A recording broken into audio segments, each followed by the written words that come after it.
Good morning, good afternoon, and good evening, everybody. Thank you for tuning in to another Supatease video. Blizzard is taking tremendous risk with Midnight, and that risky behavior continues with this update that they have released in regards to the classes and combat changes moving forward for the Midnight Alpha. They have also responded to feedback on a lot of specializations and decided to go back on some changes that they've made to some classes, as well as advancing other ones that didn't have information about them in this update. So if you want to make sure that you're staying up to date with news related to World of Warcraft, educational and entertaining content, then make sure to smash that subscribe button. Your support is greatly appreciated. Now, the first thing that if you've been tuning into the news up to this point, you would know that diminishing returns are changing. Right now, it's 100% duration, 50% duration, 25% duration, and then immune from that period of time when it comes to crowd control, like stuns, roots, and etc. In Midnight, it's going to be 100%, 50%, and then immune. So they're removing the third diminishing return. However, they're also making it so that the reset is 18 seconds down to 16 seconds. So you can get a full duration CC actually in a smaller amount of time, but you won't be able to chain it together as annoyingly. Now in PvE, they're making a monstrous change to basically be that stuns never fully go immune. They're just going to be a fraction of a stun. So you can basically chain stuns indefinitely on monsters in dungeons to prevent them from casting. And I think the reason that they're doing this is because of the changes they're making to interrupts, which is basically every single healer is losing their interrupt. Now, I've seen a lot of people, whether it's from Mythic Plus or PvP, basically being like the sky is falling. And in a way it is because it's taking away agency from you, right? If your group sucks and doesn't know how to land a kick, to stop an important cast that's going to one-shot the group in the dungeon, or to stop an incoming crowd control on yourself as the healer that will lose you the game, you now don't have the agency to do it yourself. They lean into it as, it shouldn't be the healer's responsibility. They've also, they've got a lot of other things going on, right? And obviously a lot gets like dogpiled onto the healer role, and they are fundamentally changing how healing is going to play. So maybe this won't feel as bad. Now the DPS can chain their stuns together, and maybe this will end up being a good thing.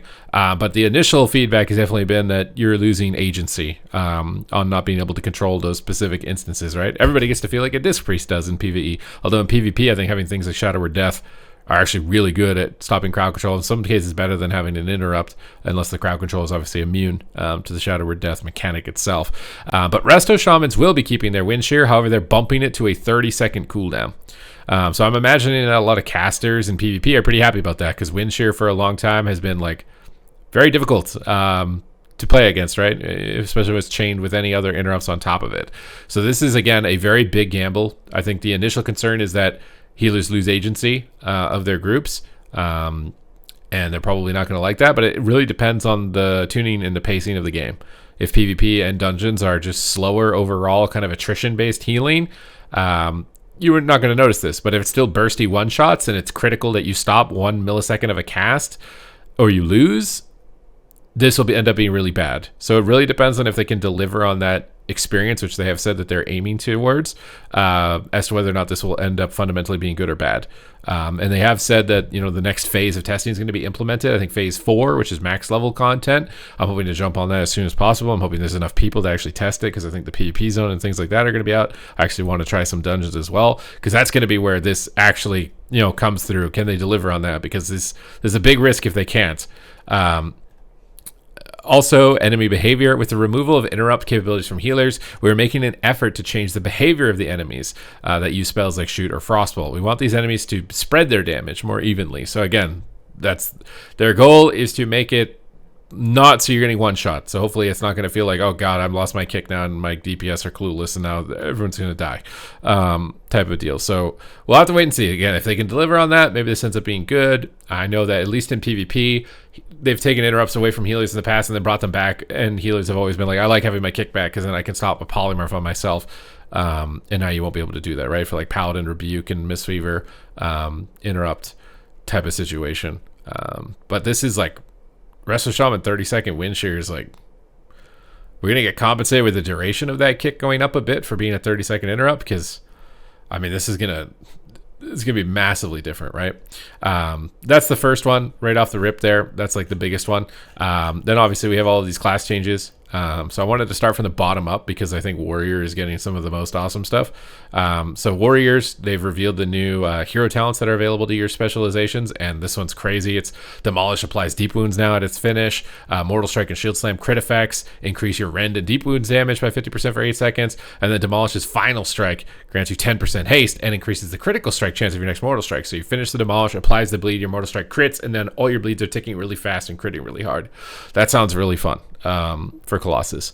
For Mountain Thane, Avatar increases the damage with Thunderclap and reduces its cooldown. Lightning Strike just gets damage and crit damage. And during Avatar, Thunder Blast will extend your Avatar. So you're going to get a longer window of just clap, clap, clap, clap, clap the whole time. That also sounds really fun with the theme of it. Those sound like really fun new additional hero talents. For Slayer, a lot of focus around Bladestorm. So when Bladestorm finishes, you get more haste. Executioner's duration is being increased by 6 seconds. And they brought Unhinged back. But it's in the Slayer tree now. So if you've played Warrior before, it's when you Bladestorm, you'll cast Mortal Strikes. Only going to be available to Slayer. Honestly, probably needed something to compete with these other things because these other things are pretty good.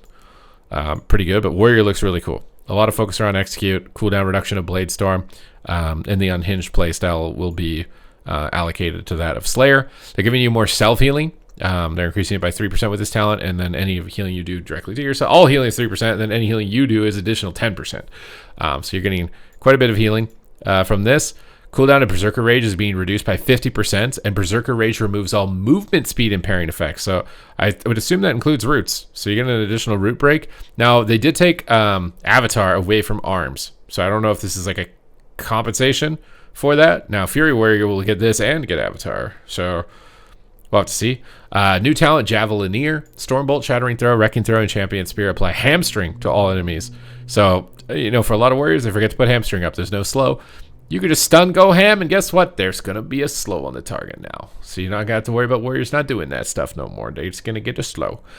Champion Spear is being redesigned. Throw a spear at the target location, chaining all enemies to the area to the spear's location, and deals physical damage instantly and additional physical damage over 6 seconds. And while the spear is active, you can activate to jump to the spear. So you're getting another heroic leap, basically, if you're able to land it. But you could also use it to get around a corner if you didn't want to use it for damage.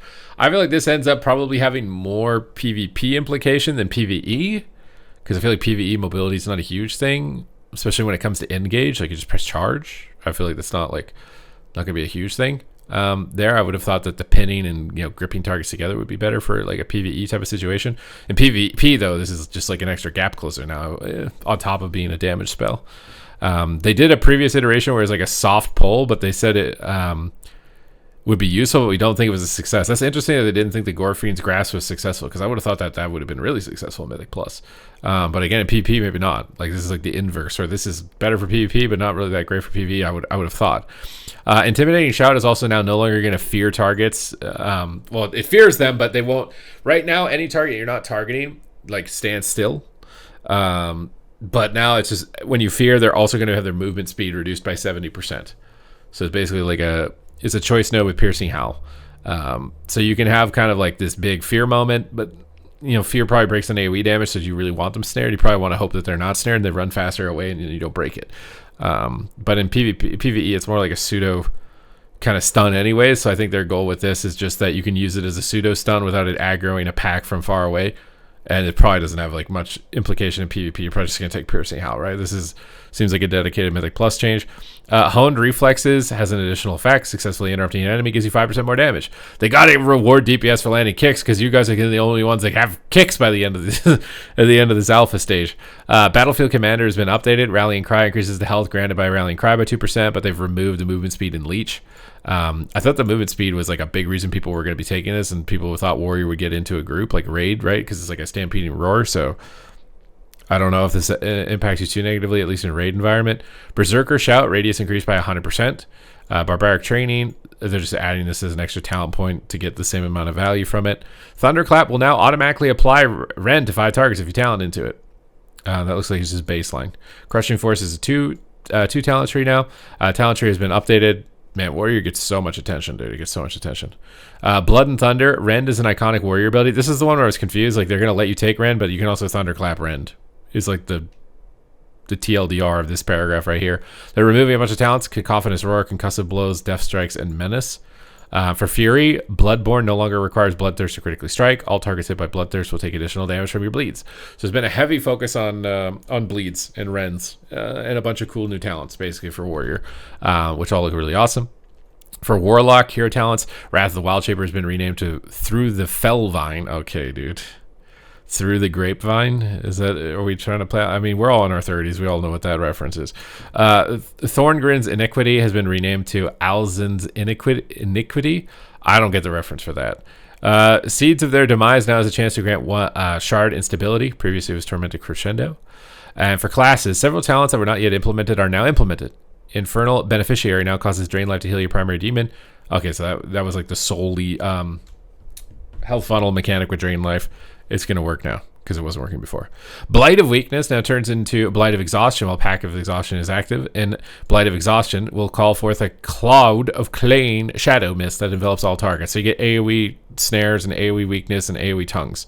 It'll be an aura you activate, and then you only have to press one global, and it'll just add it. So this is really for Mythic Plus, right? So you can add tongues to all the monsters that are going to cast, or weakness if they're going to do something important, or a snare if you don't have a snare.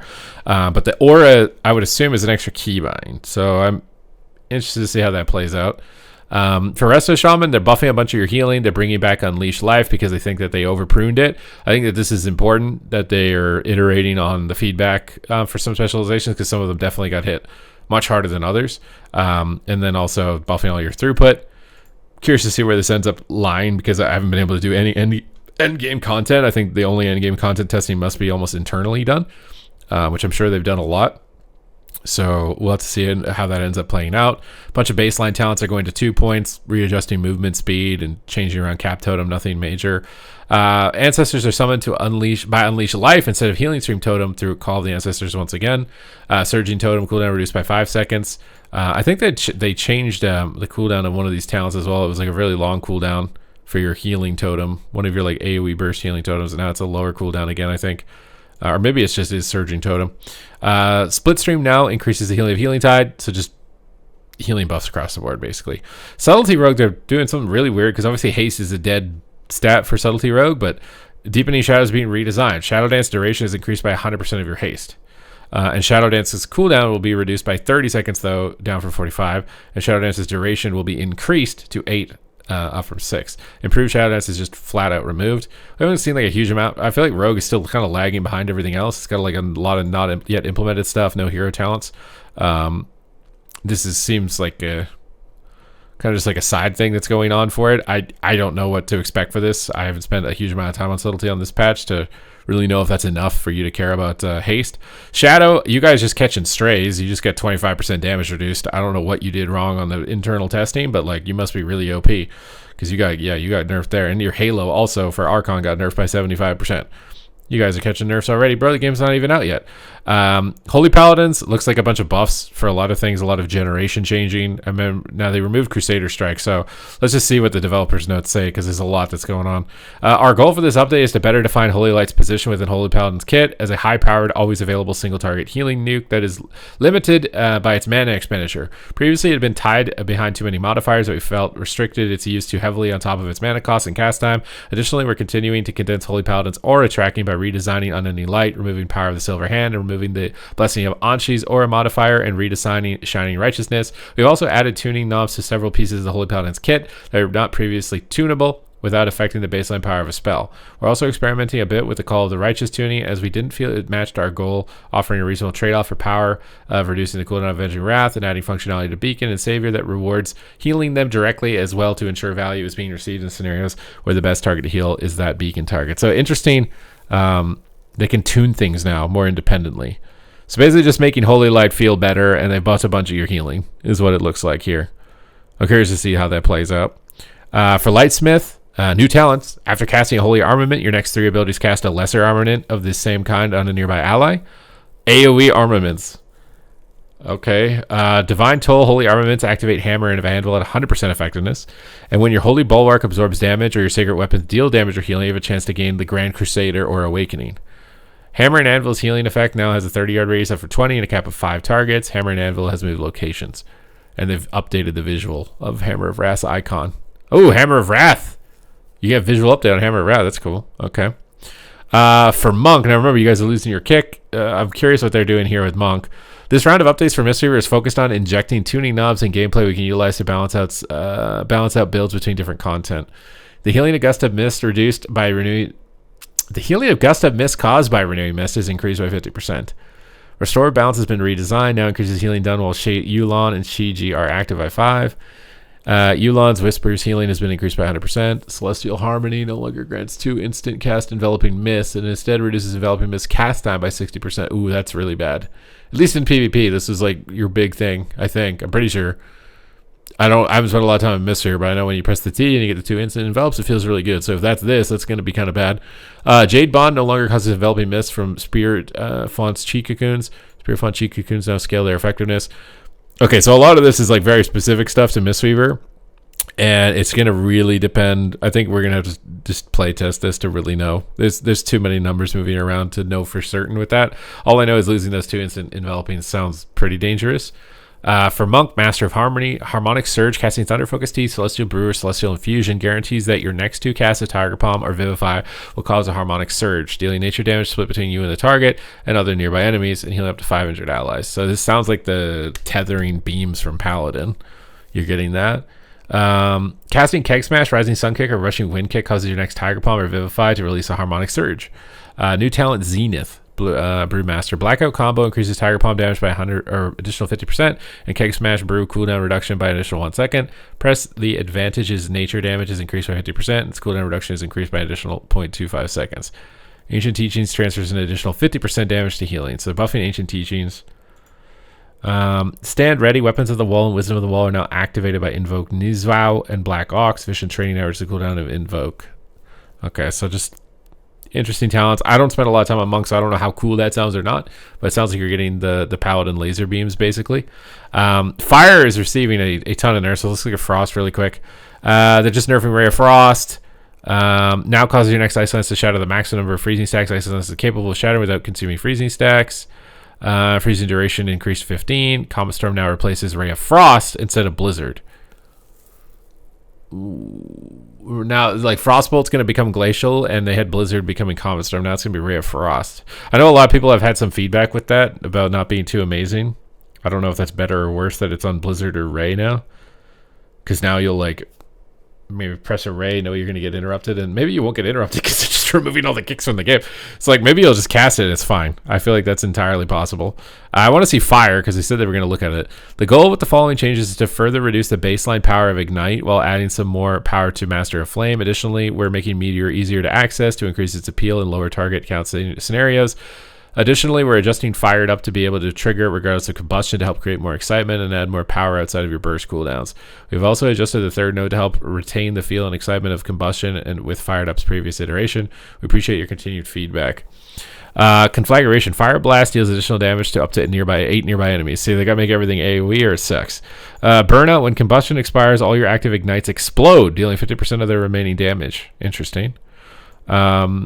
Pyroblast damage increased by 5%, increases its size by 15%. Mark of the Firelord. Big Pyros. Mark of the Firelord. Meteor and Flame Strike deal 8% increased damage. Choice mode Pyro Mastery. All fire damage 3%. Nothing major. Fired Up is moving up. Second node, now additionally just baseline damage. Combustion significantly increases the chance of gaining Fired Up, reducing each time you gain Fired Up. Additionally, Fired Up now extends combustion's duration by 1 second. Ignition has been updated. Fire Blast now spreads 50% of your Ignite down from 100, so significantly less impact coming from Ignite. You know, it's weird because I feel like Fire was the dot mage spec, so like taking damage out of the dots seems weird. Controlled Destruction has been updated, now triggered from Power Blast, Flame Strike, and Fireball. Kindling has been updated as a 2-point talent, reduces the combustion cooldown by 30 and 60 seconds. Fervent Flickering has been updated, now grants 1 additional Fire Blast charge and increases Fire Blast damage. I think that's good because you didn't have any spells to press. Flame On has been updated, no longer a 2-point talent, grants 1 additional fire charge, Fire Blast charge, and reduces its cooldown. That's really good. So you can get a lot of Fire Blasts now. Meteor is being updated, no longer deals 40% to the nearest target's baseline. So it's just going to do really good damage all the time, or does poopy damage all the time. Deep Impact has been updated, now causes Meteor to deal 50% increased damage to the enemy closest to the Meteor Center. Oh, you have to take another talent to get it. Okay. Blast Zone has been updated, reduces meteor cooldown by 15. Field of Burn updated, duration reduced to 6 from 8. Mastery gain reduced to 3 from 4. Pyromaniac is down in the Fire Mage tree. Flame Strike got a buff. Fireball got a buff, but not in PvP. 50%'s a lot. Meteor is now located at Gate 1. Molten Fury Gate 2. Fireball. Fireball was exclusively played by Frostfire mages and doubled the number of isothermic core procs available, heavily impacting how we must tune Meteor, Isothermic Core, and Fireball. By removing Firefall, we'll be able to keep more power in the Meteor button itself. So this is good that they're looking at the modifiers and taking the modifiers out and just making abilities feel good. And then they don't have to consider all these like little tiny interactions and stuff. I think this is good. I don't know how it's going to feel at the end of the day. You know, I don't really like the Ignite change, but I like that they're looking at the kind of the modifiers a little bit more. For Arcane, Eureka is now 1 point talent. Big Brain has been removed. For hero talent trees, for Frostfire, Elemental Condo has been updated. It now grants 2% haste. It was 10% before. Increased Ignite critical strike damage. A lot of focus out of Ignite. Flash Freezer Burn no longer reduces the cooldown of Combustion or Ray of Frost, and now grants Frostfire Empowerment for casting Combustion or gaining 5 icicles. So no cooldown reduction and taking damage out of the Meteor in the Comet Storm window. Spellslinger, they don't like you. It's becoming significantly easier to generate while remaining powerful, especially for Arcane. Man, we're going to miss the Needler, dude. They're nerfing Frost Splinters. They're nerfing Arcane Splinters. Splintering Orbs has been updated now because Arcane Orbs generate only 2 Splinters. Oh my god, just Splinter nerfs. Splinter, Splinter, Splinter, dude. All Splinters. Okay. We're kind of sad about that because I like the Spell Slinger, dude. I don't want the Spell Slinger to be the doo-doo, but it might be the doo-doo after this. Oh, Survival Hunter. This is a big one because you guys got like incredibly overpruned. So they're bringing Tip the Spear back. They're reintroducing it, and there's going to be a new suite of Tip the Spear talents. I think it really needed that layer. They're also making Boomstick easier to access and granting more cooldown reduction via quick reload and lethal calibration, so players will more reliably have access to its area damage. And we would still like Survival's area damage events to be sparser and higher impact, but we agree with the community that it felt too infrequent, and we appreciate your continued feedback. So Tip the Spear interactions, we're happy to see that, and Boomstick's going to be big AoE. Beast Mastery Hunter, Bloodshed has been updated. Bestial Wrath provokes your pets to tear into your target, causing the target to bleed for heavy damage. Damage from the Bloodshed has a 10% chance to summon the Dire Beast. So Bloodshed was not hitting the note we wanted to as its own button, so we're folding its behavior into Bestial Wrath, and we will tune around its frequency. Dark Ranger nodes that previously keyed into Bloodshed will now affect Bestial Wrath. Okay, so a little bit of a change around Bloodshed for BM Hunters. This new kind of talent for new players, Guardian's Hide. It's a choice note with Roar Sacrifice. You're going to almost always want to play Roar Sacrifice unless you want to turn your brain off. You just get passive 3% damage mitigation instead of Roar. For Survival, Moon's Blessing is updated to benefit from Tip the Spear. So more Tip the Spear synergy for Survival. I'm probably going to log on that if I can during the testing phase of max levels because I had a lot of fun with Survival in the War Within and even Dragonflight. So curious to see how it all plays out. Withering Fire's updated duration reduced by 10. Or 10 seconds, sorry. Withering Fire and Wailing Dead now trigger from Bestial Wrath instead of Bloodshed. So just what they were updating down below. Preservation. Wings of Liberty has been redesigned. Nice play on StarCraft here. Now causes Verdant Embrace to gain additional charge. Remember, you're losing your kick, so in PvP you'll get Nullifying Shroud twice as often. And big healing bonuses from this, which probably you're going to need without having a kick because you're going to have like no CC avoidance and you're going to be right in the middle of everything. Tempo Charge has been redesigned. Bronze healing absorption increased by 15%. Lifeline increased. Temporal Anomaly increased. There's buffs to Pres Evoker seemingly right there. Dev Evoker. We're updating a couple specialization talents with the intent that they play more fluidly with other changes to the spec. Molten Embers and Imminent Destruction require delaying the second Deep Breath from Strafing Run, but we'd like for you to choose the best moment to use it instead, so we're updating them to be beneficial whether you use them back to back or wait. Scorching Embers has been adjusted to simplify its interaction with the new Consume Flame mechanic. Our intent is that you're maintaining Fire Breath on your target as Flame Shaper regardless of the Empower level needed to do so. Okay, Apex talents. While Dragon Rage is active, you gain Rising Fury every 6 seconds, increasing your haste by 4%, stacking 5 times. Rising Fury reaches 5 stack. It increases all spell damage dealt by 8 to 15%. And when Dragon Rage ends, Risen Fury for 4 seconds per stack, which grants the damage and haste bonuses accumulated from Risen Fury and generates Essence Burst every 4 seconds. That seems fun. Imminent Destruction has been redesigned. Deep Breath reduces the Essence cost of your next 4 disintegrates or pyres by 1, and it stacks up to 8 times. That seems fun. Scorching Embers has been redesigned. Enemies affected by Fire Breath damage over time effect take 25% increased damage from red spells. Quell is only available to Devastation. It's just a baseline spell and not a talent. They removed imposing presence and inner radiance. For augmentation, imminent destruction is being redesigned. Breath of the Eons reduces the essence cost of your next 6 eruptions by 1. Molten Embers has been redesigned. Enemies affected by fire breath damage over time effect take 25% increased damage from black spells. And Quell is a baseline spell. For the class, Inner Radiance, Delivering Flame and Emerald Blossom are 30% more effective on yourself, so more self-healing. And they've removed Quell, obviously, as a talent. Devastation, Melt Armor, and the damage effect from maneuverability now extends its duration when Deep Breath is cast multiple times while its effect is active. Primacy duration is now 15 seconds, up from 8. Chrono Warden, Nozdurmu, Adept, Temporal Anomaly mana cost reduced by 15%. Cooldown reduced by 4, and Prescience cooldown reduced by 2, and it grants 1 additional critical strike chance. So you're getting a couple of new hero talents here. Oh, Boomkin, Elune's Chosen, Balance. Gaining Astral Power with Wrath or Starfire has a 40% chance to just shoot a Star Surge at someone. Okay, we're getting Star Surge procs are back. So not the way that I was expecting them to come back, but I guess they're back. Oh, Guardian Druids get them too. When you Thrash has a 15% chance to just shoot a Star Surge. Okay. Lunar Eclipse will increase arcane damage by 3% more, and Lunar Beam increases arcane damage you deal by 10% for Guardian. Bask in Moonlight, Star Surge damage increased by 10%, and Starfall damage increased by 10%. Maul and Raise damage increased by 10%, Lunar Beam's damage dealt to its primary target increased by 30%. So just arcane damage and random Star Surges. That's what we're going to be getting here.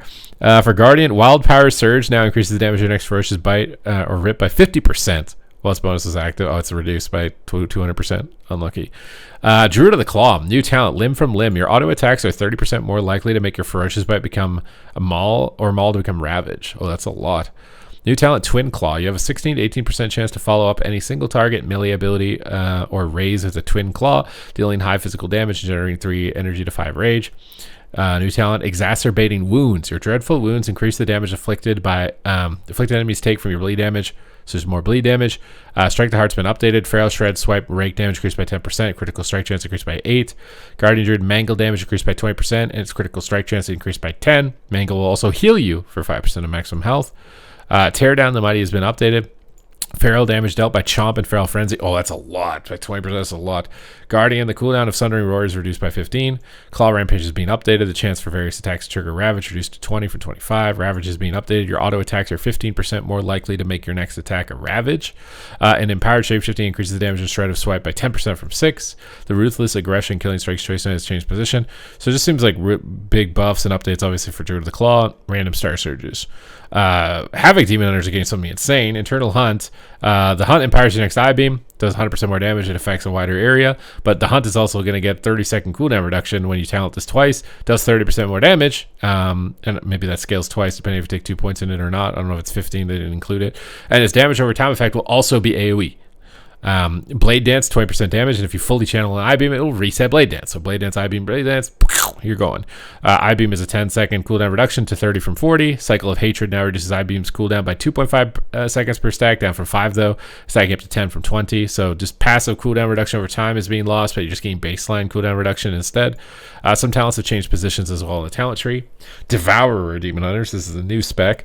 They're going to get, okay, they literally just named your talent Void Scarred instead of Fel Scarred. Okay. Eldraki Reaver, new talent, Broken Spirit. The Hunt Sigil of Spite shatters 1 soul fragment. Chaos Strike and Soul Cleave have a 20% chance to shatter a soul fragment. New talent, Keen Edge. Reaver's glaive damage is increased by 20%, and all other physical damage is increased by 10. Bladecraft, Fury of the Eldraki further empowers Blade Dance, Soul Cleave when cast after Chaos Strike and or Fraction, increasing slashes to 12. Ooh, Reaver's Mark now stacks up to 3 times and further empowers Chaos Strike and Fracture when cast after Blade Dance / Soul Cleave, applying an additional stack. Some talents have changed position, so we got some hero talent updates, some Apex talent updates, seem pretty juice. Unholy DKs get a really cool thing here. So Reaping has a secondary effect.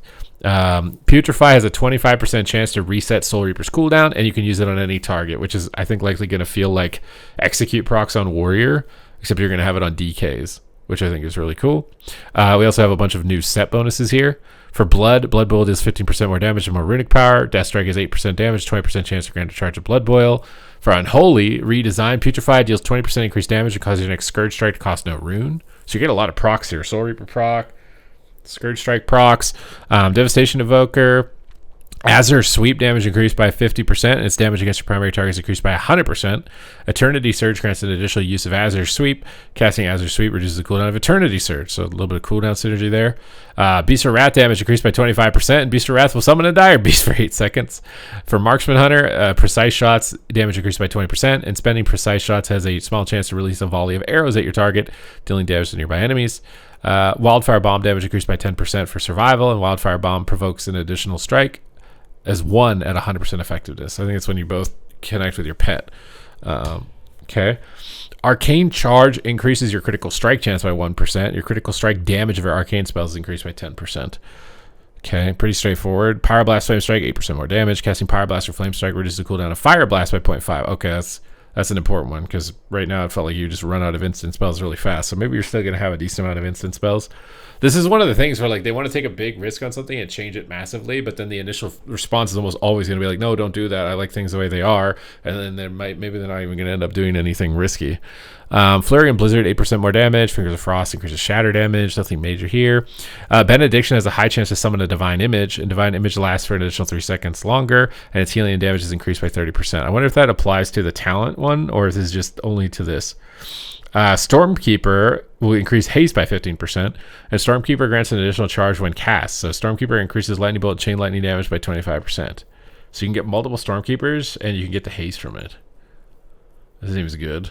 Resto Shaman. Unleash life cooldown reduction reduced by 3, and its direct healing is buffed by 100%, and Unleash effects an additional spell cast at 100% effectiveness.